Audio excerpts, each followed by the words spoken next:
नमस्कार। इस वीडियो में हम आज कक्षा 10वीं विषय हिंदी के अंतर्गत इकाई 5 देखेंगे। इस इकाई से हमारे पास 1 नंबर वाले 2 प्रश्न और 4 नंबर वाले 1, इस प्रकार से कुल 6 अंकों के प्रश्न इस इकाई से हमारे पास आएगा। इस इकाई का विषय वस्तु है अर्थात थीम है छत्तीसगढ़ी भाषा व साहित्य। इसमें कुल हमारे पास 3 पाठ है। पहला है ये जिंदगी फिर चमक जाए, दूसरा मरिया जिसको आज देखेंगे और तीसरा है सील के बरवैछन। तो सीधे अपन पाठ में ही आ जाते हैं। इस पाठ में क्या क्या दिया है। पाठ का नाम तो हो गए हमारे पास मरिया। उसके बाद विधा है, कहानी विधा से ये पाठ है। कौन से भाषा में लिखा गया है तो छत्तीसगढ़ी भाषा का प्रयोग इसमें किया गया है और लेखक है डॉक्टर परदेसी राम वर्मा। यह है हमारे परदेसी राम वर्मा जी। मरिया पाठ का नाम है हमारे पास मरिया। तो मरिया क्या है ये अपन देख लेते हैं। मरिया भात शब्द अगर जोड़ दिया जाए, मरिया भात क्या है तो किसी की मृत्यु के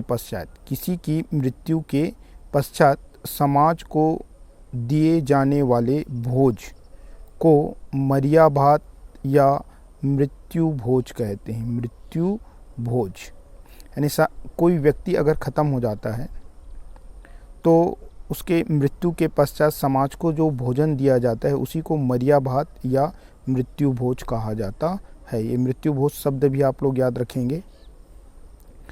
उसके बाद देखते हैं परदेसी राम वर्मा जी का संक्षिप्त जीवन परिचय। जन्म है 18 जुलाई सन 1947। लिमतरा भिलाई के समीप स्थित है। इनकी प्रसिद्ध रचनाओं में 2 रचनाओं याद रखेंगे। पहला आरुक फूल और दूसरा आवा नामक उपन्यास। आरुक फूल ये जो रचना है प्रसिद्ध पंथी नर्तक एवं गायक स्वर्गीय देवदास बंजारे पर लिखित है। आपको प्रश्न बना सकता है ऑब्जेक्टिव में कि आरुक फूल नामक रचना किससे संबंधित यानी किसके बारे में लिखा गया है तो स्वर्गीय देवदास बंजारे।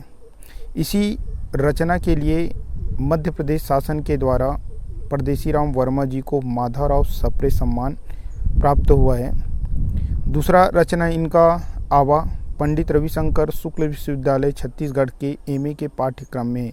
यदि आप हिंदी साहित्य लेके पढ़ेंगे और एमए करेंगे हिंदी विषय में तो आपको ये आवा नामक उपन्यास पढ़ने के लिए मिलेंगे। 2003 में इसी विश्वविद्यालय से यानी पंडित रविशंकर शुक्ल विश्वविद्यालय रायपुर से इनको डी लिट की उपाधि से सम्मानित किया गया। यानी डी लिट उपाधि इनको इसी यूनिवर्सिटी के द्वारा 2003 में प्रदान किया गया। तो 2 रचनाओं को याद रखना आप केयर कर लेंगे। पहला कौन सा है हमारे पास आरुक फूल, दूसरा आवा। आरुक फूल देवदास बंजारे पर आधारित, माधवराव सप्रे सम्मान इसी रचना पर मिला।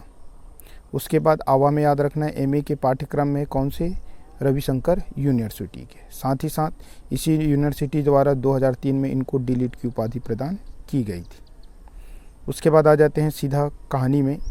कहानी में यहाँ शुरुआत होता है रामचरण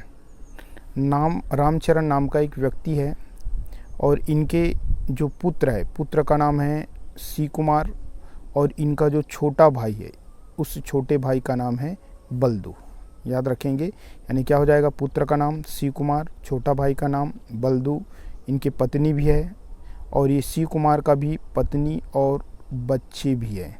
पत्नी प्लस छोटे बच्चे यानी इनका शादी हो चुका है, पत्नी भी आ चुके हैं, बच्चे भी आ चुके हैं। कहानी का शुरुआत होता है कि रामचरण का जो पुत्र है, रामचरण का पुत्र अर्थात सी कुमार, ये इनका एकलौता पुत्र है।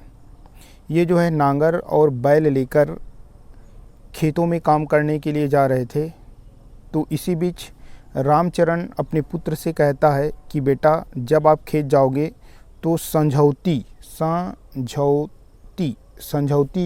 जल्दी नांगर ला ढील देवे। यानी सांझ होने से पहले आप क्या करना, नांगर को ढील देना। ये संझौती शब्द का अर्थ आपको पूछा गया पेपर में, 1 साल आ चुका है। इसका अर्थ होता है शाम।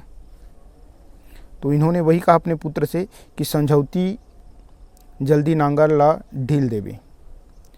रामचरण अपने पुत्र शिव कुमार से कहता है। उनकी इस बातों को सुनकर उनकी पत्नी अर्थात शिव कुमार की माँ जो है हंस पड़ती है कि शिव कुमार अब छोटा बच्चा नहीं है, इनके भी पत्नी और बच्चे आ चुके हैं, यानी बड़ा हो चुका है, फिर भी देखो कितने छोटे बच्चों की तरह वह अपने पुत्र को समझा रहे हैं। सही बात है कि हर माँ और बाप के लिए उनका बच्चा जो है जीवन भर उनके लिए छोटा ही बना रहता है। ठीक है, ऐसी बातें चल रहा था, हंसी मजाक हो रहा था। इसी बीच उनके पिताजी जो मचौली में बैठे हुए थे, पलंग में बैठे हुए थे, वो खड़ा होता है। खड़ा होने के बाद एकदम अचानक धड़ाम से वो पलंग में गिर जाता है। गिरने पर उसकी माँ उनको देखता है, तुरंत अपने बेटे को पुकारता है, कहता है कि शिव कुमार देखो देखो तुम्हारे पिताजी को क्या हो गए, पलंग में गिर गए हैं। तो शिव कुमार भी वहीं पे हल को छोड़ देता है, दौड़ते हुए अपने पिताजी के पास आते हैं। अर्थात शिव कुमार और उनकी माँ जो है उनको देखते हैं। देखने से उनको एहसास हो जाता है कि उनके शरीर का एक अंग काम नहीं कर रहा है, हाथ और पैर लज्जम हो चुके हैं। यानी उनको भी एहसास हो जाता है शायद इनके पिताजी को क्या मार गए, लकवा। यानी इनके पिताजी को कौन सा बीमारी हो गया, लकवा, जिसे हम लोकवा भी कह देते हैं। उसके बाद गांव के लोगों का आगमन होता है। जैसे ही पता चलता है पूरे मोहल्ले के लोग एक एक करके आते जाते हैं। तो गांव के लोगों के अंतर्गत पहले कौन लोग आते हैं, पहला आता है चरणदास। चरणदास देखता है, तुरंत वो बेचारा स्वयं वैद्य को बुलाने के लिए चला जाता है और वैद्य को लेकर यही चरणदास आएंगे। उसी बीच रमेश्वर मंडल आता है। रमेश्वर मंडल जो कि गांव के पटेल हैं और वो स्थिति को देखता है। स्थिति को देखने के बाद वो कहता है कि इसको अस्पताल वगैरह ले जाना चाहिए।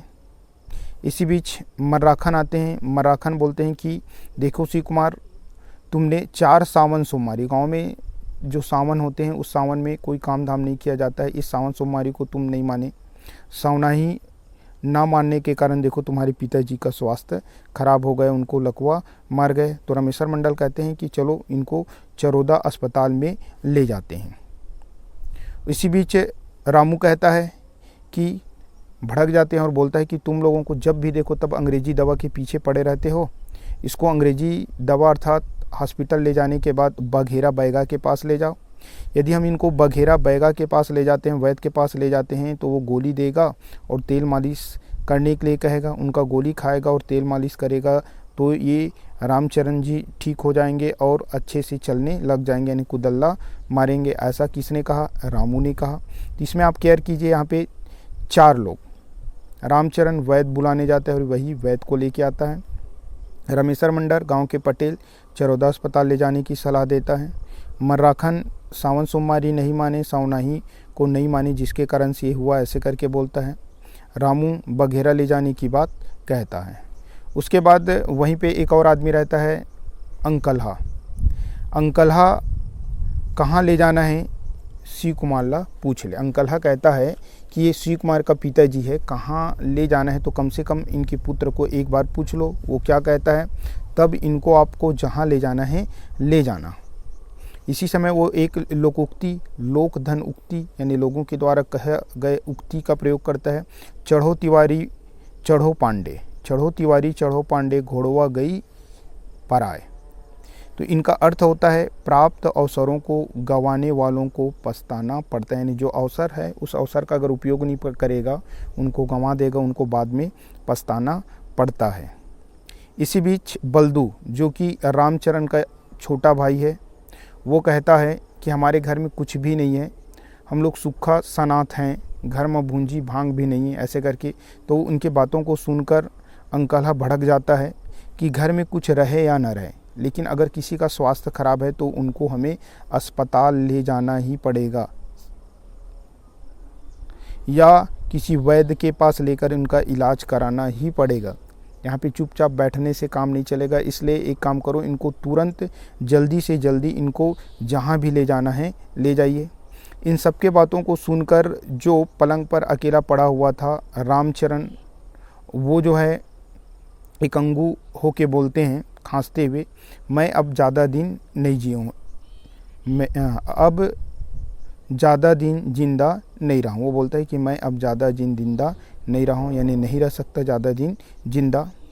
वो कहता है कि मैं इसी गांव में जन्म लिया हूँ, इसी गांव में खेल कूद कर जवान हुआ हूँ और इसी गांव में क्या हुआ हूँ, बूढ़ा हुआ हूँ, और अंत में मैं इसी गांव में मरना चाहता हूँ, मुझे कोई दूसरी जगह ले जाने की ज़रूरत नहीं है। तो आप देखिए, गांव के लोगों का यही सोच रहता है कि जहाँ जन्म लिया है उसी जन्मभूमि में वो पढ़ लिख कर बड़ा हुआ है, बूढ़ा भी हुआ है, और उसी जन्मभूमि में वो मरना चाहता है। ठीक है। इसी बीच वैद को लेकर रामचरण आता है। वैद को लेकर कौन आता है, चरण दास आता है वैद को लेकर। चरण दास जो लाने गया था, वो आने के बाद वैद जो है रामचरण को देखता है और देखने के बाद बोलता है कि रामचरण को लकवा हो गया है। शिव कुमार यानी उनके पुत्र को बताता है कि रामचरण को लकवा हो गया है। शिव कुमार को वो दवा भी बताता है। क्या क्या दवा बताता है? पहला उनको बोलता है कि तेल मालिश ज़्यादा से ज़्यादा आपको करनी है। दूसरा, काली परेवा के खून का पूरा उनके शरीर में मालिश करना है और इस काली परेवा को उनको खिलाना भी है। यानी शिव कुमार को वैद्य जी ने 2 दवा बताया। पहला क्या बताया? तेल मालिश ज़्यादा से ज़्यादा आपको करना है। दूसरा दवा बताया उन्होंने कि जो काली परेवा है उनके खून से शरीर में मालिश करना है, साथ ही साथ उस परेवा को सब्जी बना के खिलाना भी है। अब वैद्य ने तो इलाज बता दिया, फिर शिव कुमार जो है अपने पिताजी के इलाज में लग जाते हैं, उनके देख रेख में लग जाते हैं। पूरा एक एक चीज़ का वो ख्याल रखता है। इसके बावजूद रामचरण जो है 15 दिन से भी ज़्यादा नहीं जीता और उनकी क्या हो जाती है, मृत्यु हो जाती है। रामचरण की बहुत जल्दी मृत्यु हो जाती है। इसी बीच यहाँ पे लोकोक्ति बताए हैं कि रामचरण के पिताजी की तो मृत्यु हो जाती है, शिव कुमार के पिताजी का मृत्यु तो हो जाता है। इसके बावजूद उसके यहाँ पूरा खेती किसानी के काम जो है रुका हुआ है। पूरा खेती किसानी का काम गांव में चल रहा है, उनका रुका हुआ है, क्योंकि उनके पिताजी का पूरा खाद खबी वगैरह कार्यक्रम वगैरह कराना बाकी है। तो यहीं पे एक लोकोक्ति का प्रयोग होता है, दुब्बर बर 2 आषाढ़ हो गए। दुब्बर बर 2 आषाढ़ हो गए, अर्थात विपदाग्रस्त व्यक्ति पर और विपदा आना। ये प्रश्न क्रमांक 3 का उत्तर है। इस लोकोक्ति का क्या अर्थ है ऐसे करके पूछा है, तो इसके लिए अर्थ क्या हो जाएगा, विपदाग्रस्त व्यक्ति पर और विपदा आना, यानी जो संकट है उसके ऊपर और संकट आना। रामचरण की इच्छा अनुसार, यानी यहाँ पे प्रश्न क्रमांक पहला है कि शिव कुमार जो है अपने पिताजी का इलाज अस्पताल के बजाय वैद्य से क्यों कराता है, तो क्योंकि वैद्य से इलाज कराने का इच्छा उनके पिताजी का था। यानी रामचरण की इच्छा अनुसार उसका इलाज अस्पताल की जगह वैद्य के द्वारा कराना पड़ा। क्यों कराना पड़ा? क्योंकि शिव कुमार की आर्थिक स्थिति ठीक नहीं थी। इस कारण से प्रश्न क्रमांक 3 का उत्तर भी हो गया, प्रश्न क्रमांक 1 का भी हो गया। अब देखते हैं प्रश्न क्रमांक आपके पास दूसरा है जो आपके पेपर में आ चुका है 18 का ABC सेट में। इसमें बोला गया है कि शिव कुमार जो है अपने बैठक में क्या विनती की। यानी शिव कुमार ने बैठक में विनती की कि उसकी आर्थिक स्थिति ऐसी नहीं थी कि वह सारे गांव को मृत्यु भोज दे सके, यानी पूरे गांव वालों को वो मृत्यु भोज देने के लिए असमर्थ है, उनकी आर्थिक स्थिति उतना अच्छा नहीं है। इस कारण से वो बोलता है कि अतः मृत्यु भोज प्रथा को बंद करने की मांग वो करता है। ठीक है। शिव कुमार ने बैठक में विनती किया कि उनकी आर्थिक स्थिति अच्छी नहीं है, सारे गांव वालों को वो मृत्यु भोज नहीं करा सकते, अतः मृत्यु भोज प्रथा को बंद किया जाए, ऐसे करके उन्होंने विनती किया। इसी बीच इनके बातों को सुनकर, इनके निवेदन को सुनकर गांव के जो मंडल है, गांव के जो मुखिया है रमेश्वर मंडल, उन्होंने कहा कि मृत्यु भोज आपको क्या करना पड़ेगा, देना पड़ेगा। आप और आपके पिताजी जो है जीवन भर सबके घर कुछ भी हो रहा था तो आप मज़े से वहाँ खाए हैं, जब आपकी बारी आ रहे तो ये भोज देने से आप इनकार कर रहे हैं, ऐसे करके वो बोलता है। तो गांव के बैठक में और जो भी लोग थे सभी लोगों ने उनका क्या किया, समर्थन किया और अंततः शिव कुमार को मृत्यु भोज कराने के लिए सभी गांव वाले ने क्या किया, बाध्य किया। इसी बीच एक और लोकोक्ति का प्रयोग होता है, छिए बर न कोड़े बर, धरे बर खोखला। ये लोकोक्ति है जिसका अर्थ है हमारे पास बिना परिश्रम के लाभ लेने का प्रयत्न करना। बिना परिश्रम के लाभ लेने का प्रयत्न करना, यानी रामेश्वर मंडल जो और सहयोगी थे उनको बोलता है कि आप लोगों ने एक शब्द भी नहीं बोला, जो भी बोला मैंने बोला, और उनको मृत्यु भोज करने के लिए बाध्य कराया शिव कुमार को, और तुम लोग बिना परिश्रम के ही फल या लाभ लेने का प्रयत्न कर रहे हो। शिव कुमार जो है बैठक से अपने घर में आते हैं। घर में आने के बाद अपनी माँ को पूरा बैठक का विवरण बताते हैं कि उन लोगों से मैंने विनती किया कि मेरी आर्थिक स्थिति ठीक नहीं है, आप लोग मृत्यु प्रथा को मृत्यु भोज की जो प्रथा है उनको बंद कर दीजिए। लेकिन उन लोगों ने नहीं माना और बोला कि हम समाज के लोग आपके यहाँ भोजन करेंगे जिससे आपका घर पवित्र होगा, ऐसे उन्होंने कहा। उसके बाद शिव कुमार के बातों को सुनकर उनकी माँ कहती है कि हमारे समाज में यानी रायपुर में एक अधिवेशन हुआ था, इस अधिवेशन में मरिया भात यानी मृत्यु भोज को बंद करना चाहा, यानी बंद करने के लिए प्रस्ताव पारित किया गया है, लेकिन लोग जो है आज भी मरिया भात को बंद नहीं किए हैं। इसी बीच वो बोलता है एक लोकोक्ति, बूढ़ा के कहा थे न कहनी दे, बूढ़ा के कहा थे न कहनी दे, यानी एक प्रकार से दोहरा हानि होना, एक तो मरने वाले मर गए और दूसरा लोगों को खिलाकर अपने आर्थिक स्थिति को भी खराब करना, यानी दोहरा हानि होना जिसके यहाँ कोई घटना हुई है उसके लिए। तो यहाँ पे तो बोल दिया कि रायपुर के अधिवेशन में इनको बंद करने की बात करी गई है मरिया भात को, लेकिन ये धड़ल्ले से चल रहा है। लोग जो है मदिरा पीकर पंचायत करते हैं और पंचायत में बैठकर फैसला करते हैं कि मरिया भात अनिवार्य है, जबकि रायपुर के अधिवेशन में इसे बंद करने की बात कही गई है। इन बातों को उनकी माँ कहती है और कहते समय एक और लोकोक्ति का प्रयोग करते हैं, करे के आने के कहे के आने के, अर्थात कथनी और करनी में अंतर। करे के आने के यानी अलग करना, कहे के आने के यानी अलग कहना, तो कथनी और करनी दोनों में अंतर।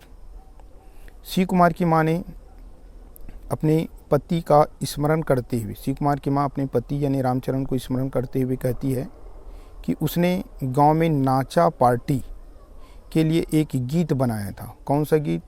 दूध दही पीबोन भैया नहीं पियन दारूला, एक गीत बनाया था रामचरण ने अपने नाचा पार्टी के लिए। इसमें बोला गया था कि दूध दही पीबोन भैया नहीं पियन दारूला, लेकिन सब इसके विपरीत हो रहा है। सबके हाथों में मदिरा है और उसका सेवन कर पंचायत में बैठ फैसला करने आते हैं कि वे बिना मरिया भात अर्थात मृत्यु भोज खाए नहीं रह सकते। यह कहते कहते शिव कुमार की माँ जो है रो पड़ती है। ये प्रश्न क्रमांक 5 है।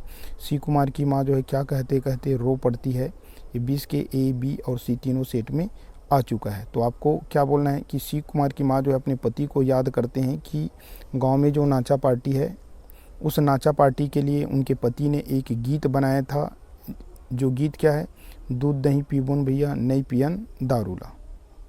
जबकि इसके विपरीत आज समाज में हो रहा है, लोगों के हाथों में मदिरा है, दारू है, और उनका सेवन कर ये लोग पंचायत बैठते हैं और फैसला करते हैं कि वे बिना मरिया भात अर्थात मृत्यु भोज खाए नहीं रह सकते। यह कहते कहते उनकी माँ जो है रो पड़ती है। उसके बाद गांव में जो नाचा पार्टी हुआ था उसके बारे में बता रहे हैं कि उनके पिताजी तो इसमें कलाकार थे, साथ ही साथ वो गीत भी लिखे हैं। और इस नाचा पार्टी के 2 जोकर थे, जोकर या जोकर जिसका नाम है समारू और रिखू। समारू और रिखी, इसको भी याद रख लेना।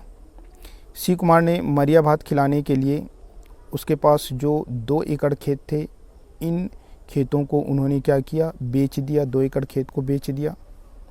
शिव कुमार किसान से मजदूर बन गया। शिव कुमार जो है किसान से मजदूर कैसे बना, ये प्रश्न है, प्रश्न क्रमांक 4।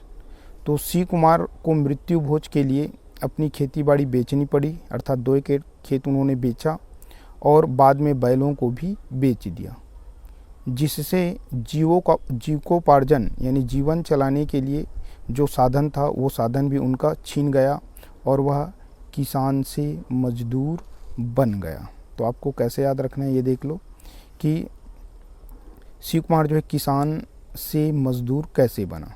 तो शिव कुमार जो है मृत्यु भोज कराने के लिए अपनी खेती बाड़ी को बेच दिया, बाद में बैलों को भी बेचा, जिससे उनके जो जीविकोपार्जन का साधन था वो छीन गया और वो किसान से क्या बन गया? मजदूर बन गया। शिव कुमार एक गाना को सुनकर रो पड़ता है। इसी बीच गाने की बोल है, अब बनिहार मन किसान हो गए रे, हमर देश में बिहान हो गए। यानी यहाँ पे कहना है कि जो बनिहार लोग थे, जो मजदूर लोग थे, वे लोग अब क्या बन गए? किसान। लेकिन शिव कुमार के लिए उल्टा हुआ, वो किसान था और किसान से क्या बन गया? मजदूर बन गया। इसी कारण इस गाने को सुनकर शिव कुमार रो पड़ते हैं। यानी शिव कुमार जो कौन से गाने को सुनकर रो पड़ा, ये याद रखना है आपको। उसके बाद है इनका जीवन का दूसरा मोड़ आता है। ये तो गांव वालों के साथ जो भी हुआ। उसके बाद गांव का एक आदमी है, शिव कुमार को पुलिस बनने का ऑफ़र देता है, बताता है क्या अब तुम मजदूर बन चुके हो किसान से, क्या तुम पुलिस बनना चाहोगे? नाम है भूखन। ठीक है। चतुर भूखन ने शिव कुमार से कहा, शिव कुमार भिलाई में पुलिस बनोगे क्या? भिलाई में तुम पुलिस बनोगे क्या? ऐसे करके शिव कुमार को भूखन ने पूछा। कि यहाँ पे एक लोकोक्ति का प्रयोग किया है, करे कर्म के नांगल ला भूतवा जोतय। करे कर्म के नांगल ला भूतवा जोतय, इसका अर्थ है अपने कर्म का फल भोगना पड़ता है। अपने कर्म का फल भोगना पड़ता है। आपने जो कर्म किया उसी के अनुरूप आपको खेतों को बेचकर मजदूर बनना पड़ गया। गांव के लोगों ने आपके साथ ऐसा किया। तो बोलता है कि क्या तुम अब पुलिस बनना चाहोगे? तो पुलिस बनने के लिए बताता है कहाँ बनना है, तो बताता है कि आपको भिलाई में बनना है। कौन बनाएगा? तो बताता है कि राम नगीना सिंह नामक एक व्यक्ति भिलाई में जो रहता है, जिनका प्राइवेट पुलिस में भर्ती करते हैं और उनको जो भी काम दिया जाता है उनके अनुरूप गार्ड वगैरह का काम करते हैं। इसके लिए आपको फीस कितना लगेगा? 500 रुपये। तो आप केयर कर लीजिए, पुलिस बनना है तो कहाँ बनेगा? भिलाई में। कौन बनाएगा? राम नगीना। और फीस कितना लेगा? 500 रुपये। यहीं पे एक और लोकोक्ति का प्रयोग होता है, आगम भैंसा पानी पिए पीछू के पछताए। तो बोलता है शिव कुमार को, यदि आपको बनना है तो जल्दी कीजिए, इसमें पहले आओ पहले पाओ की प्रोसेस है। अर्थात आगम भैंसा पानी पिए पीछू के खाए चिखला। बाद में आने वालों की अपेक्षा पहले आने वालों को लाभ होता है। यदि आप पहले जाएंगे तो आपको पहले मिलेगा, इन्हें लाभ मिलेगा। बाद में आओगे तो आपको पछताना भी पड़ सकता है। शिव कुमार बोलता है कि भैया मैं तो केवल मेरी शिक्षा जो है 4वीं है, मैं 4वीं पास हुआ हूँ, क्या 4वीं पास होने वाले भी पुलिस बन सकते हैं? तो बोलता है ज़रूर बन सकते हैं, ये प्राइवेट पुलिस है, अगर आप करना चाहें तो ज़रूर कर सकते हैं। फिर उन्होंने अपने घर में आके अपनी पत्नी और माँ को बताया, तो उनकी पत्नी और माँ ने कहा कि आप एक काम कीजिए, आप अपनी पत्नी की सांटी को बेच लो और उससे जो 500 रुपये आएगा, ये 500 रुपये आप भिलाई जाकर राम नगीना को दे देना। दोगे तो आप क्या बन जाओगे? पुलिस बन जाओगे। पुलिस बनने के बाद जो भी पैसा मिलेगा, एक सांटी क्या, हम बहुत सारे सांटी खरीद सकते हैं, बाद में सांटी खरीदा जा सकता है। ऐसे करके उनकी पत्नी और उनकी माँ ने सांटी बेचकर 500 रुपये उनको दे दिया। यानी पत्नी की सांटी बेचकर 500 रुपये का शिव कुमार ने व्यवस्था किया। यहीं पे एक लोकोक्ति शिव कुमार कहता है, तन बर नहीं लत्ता जाए बर कलकत्ता। अर्थात बढ़ चढ़कर बातें करना, बढ़ चढ़कर बातें करना। अब वो क्या करता है, पैसा लेकर भिलाई में प्राइवेट पुलिस बनने चल जाता है और वहाँ जाता है तो मुखिया कौन है? राम नगीना सिंह। कार्य करने गया। कहाँ कार्य करने गया? कब्जा हटवाने के लिए गया। उसी बीच क्या है, जैसे इनको एंट्री लिया, उनके शरीर को देखा, वाह रे बहादुर जवान, बासी खाकर भी आपका शरीर इतना हट्टा कट्टा, ऐसे करके उनको 500 रुपये लेता है और उनके भर्ती ले लेता है। इसी बीच उनके कर्मचारी लोग काम करने के लिए जा रहे हैं एक जगह कब्जा हटवाने के लिए, और सभी लोग वहाँ पे बैठते हैं। शिव कुमार को भी बोलते हैं कि आप भी बैठ जाइए, तो पीछे में बैठ जाते हैं। गाड़ी आगे बढ़ता है तो गांव के पास एक नरवा है, नरवा के पास जाते हैं। वहीं पे एक खटाल मालिक के खेत में जाके रुक जाता है। रुकने के बाद साहब बोलते हैं कि इन्होंने पैसा वगैरह नहीं दिया है और एक काम करो, इनके जो भैंस है उनको उठाकर गाड़ी में डालो। इन बातों को सुनकर खटाल मालिक लाठी अटियाते हुए आता है, लाठी लेके आता है। साथ ही साथ उनके कुछ आदमी भी आते हैं। खटाल मालिक को आते देखे जो प्राइवेट पुलिस वाले थे, सब पुलिस वाले गाड़ी में बैठा और भाग गए। शिव कुमार केवल शिव कुमार अकेला बच गया। शिव कुमार को पकड़ा खटाल मालिक और उनके साथियों ने उनको तरीक़ा से उनको पीटा और पीटने के बाद उनको छोड़ दिया। फिर वो बेचारा ढूंढते ढूंढते अपने ऑफिस तक पहुंचा। आने के बाद राम नगीना से कहता है कि साहब आपने एकदम गड़बड़ किए, मुझको वहाँ ले जाकर पिटवा दिए और यहाँ पे ले दे के ढूंढते हुए आया हूँ, बहुत ही मारा है मुझको, मेरे सिर वगैरह फूट गए हैं, लहू रकत आ रहे हैं, ऐसे करके। तो राम नगीना उनको बोलता है, अरे घोंचू तुम्हारी आज से छुट्टी। ये आ चुका है पेपर में कथन। ये कथन किसने कहा ऐसे करके, तो आपको याद रखना है किसने कहा, राम नगीना ने कहा है। किसको कहा है, सी कुमार को कहा। उनको बोलता है कि अरे घोंचू तुम्हारी आज से छुट्टी। सी कुमार को नौकरी से निकाल देते। फिर भी ये बेचारा विनती करता है कि नहीं साहब रख लो मुझे नौकरी पे, जो हुआ सो हुआ। और फिर बोलता है कि छुट्टी अगर करना है तो थोड़ा बहुत तो मेरे इलाज के लिए पैसा कौड़ी दो दे। वो बोलता है राम नगीना कि 2-4 और लगाऊं कि यहाँ से भगते हो ऐसे करके। तो ये मजबूरन इनको जाना पड़ा। अब भिलाई से पुनः ये अपने गांव आ जाते हैं। इसी बीच लोकोक्ति का प्रयोग हुआ पुनः एक, भूख न चिन्हे जात को जात, नींद न चिन्हे अवघात घात। अर्थात भूख लगने पर जाति नहीं पूछी जाती, भूख लगने पर जाति नहीं पूछी जाती, और नींद आने पर जगह नहीं देखते। यानी भूख लग रहा है तो आप किसी का भी दिए हुए खा लेंगे, जाति नहीं पूछेंगे, और नींद लग रहा है तो आप कहीं पर भी सो जाएंगे। यहाँ पे एक अतिरिक्त प्रश्न है जो आपके बुक में नहीं है, पूछा गया था 18 का ABC तीनों सेट में। भूखन ने सी कुमार को पुलिस की नौकरी करने की सलाह क्यों दी, उनकी नौकरी कैसे छूट गई। तो भूखन ने सी कुमार को पुलिस की नौकरी करने का सलाह जो है किस लिए दिया, वो एक प्रकार से अपने लाभ के लिए दिया कि उनको भी कुछ पैसा मिलेगा।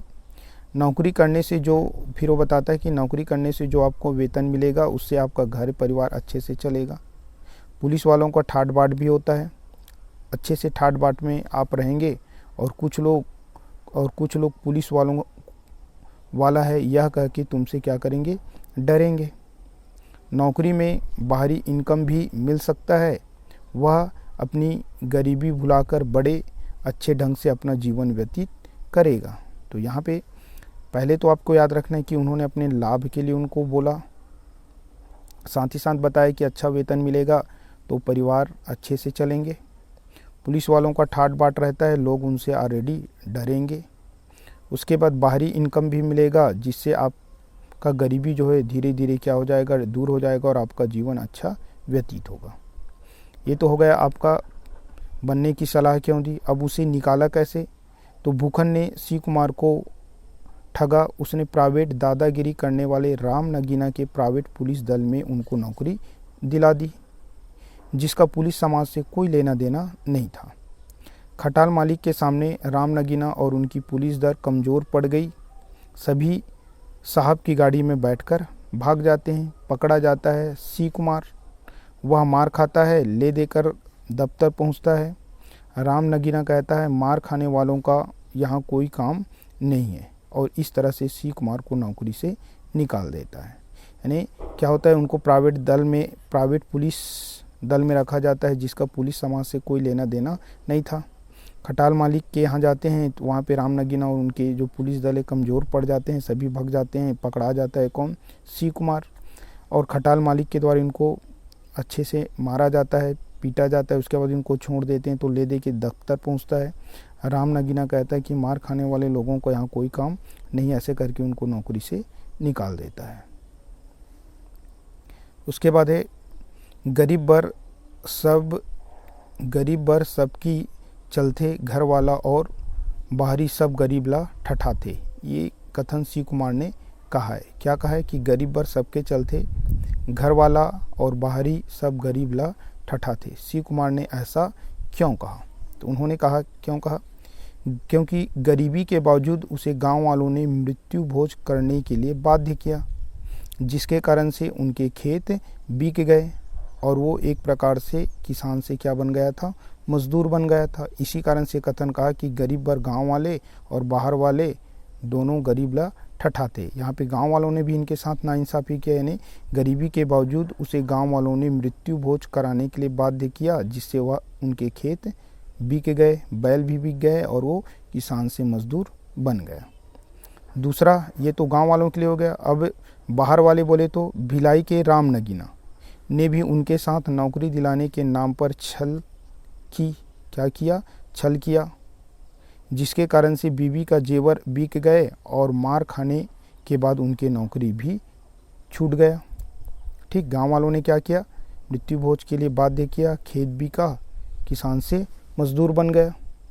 बाहरी वाले में राम नगीना ने क्या किया, नौकरी दिलाने के नाम से उनके साथ छल किया, जिससे बीवी के जेवर बिक गए और मार खाने के बाद उनकी नौकरी भी छूट गया। प्रश्न क्रमांक 6 17 का सी सेट में आ चुका है। उसके बाद है मरिया भात प्रथा ने सी कुमार की जिंदगी को किस तरह बदल दिया। ये प्रश्न क्रमांक 7 है आपके पास। 17 का ए सेट, 19 का ABC तीनों में आ चुका है कि मरिया भात प्रथा ने सी कुमार की जिंदगी को किस प्रकार बदल दिया। पहला, मृत्यु भोज कराने के लिए खेत बेचकर, मृत्यु भोज कराने के लिए क्या बेचा, खेत बेचकर किसान से क्या बन गया, मजदूर। किसान था वो मजदूर बन गया, तो एक उनके जीवन में परिवर्तन आया। दूसरा, पत्नी की साटी बेचकर पुलिस की नौकरी की, खटाल मालिक से मार खाने के कारण नौकरी से उनको निकाल दिया गया। अब पुलिस की तो नौकरी की, साथ ही साथ उनको निकाल भी दिया गया और बीवी के साटी भी उनके बिक गए। तीसरा, इलाज के लिए पैसा न होने के कारण शेष जीवन कष्ट से बीता। तो क्या परिवर्तन आया, पहला वो किसान से मजदूर बन गया गांव वालों को मृत्यु भोज कराने के कारण। दूसरा, पत्नी की साटी बेचकर उन्होंने पुलिस की नौकरी की, खटाल मालिक से मार खाने के कारण उसे नौकरी से निकाल दिया गया। तीसरा, इलाज के लिए पैसा न होने के कारण शेष जीवन कष्ट से बीता। सी कुमार इसी समय एक और लोकोक्ति का प्रयोग करते हैं, आती की धोती जाति के लंगोटी, अर्थात फायदा उठाना। आती के धोती जाति के लंगोटी अर्थात फायदा उठाना, ये भी याद रखेंगे। और अंत में पूरे गांव वालों में से एक आदमी मिलता है, उनको कौन, बिसाहू। बिसाहू जो है अंत में मरिया भात प्रथा पर सी कुमार का समर्थन करता है कि सी कुमार, आज से मैं भी तुम्हारे इस विरोध का समर्थन करता हूं कि मरिया भात प्रथा बंद होना चाहिए। मैं भी आपका समर्थन करता हूं और गांव में पूरा बंद करने के लिए हम लोग एक साथ रहेंगे।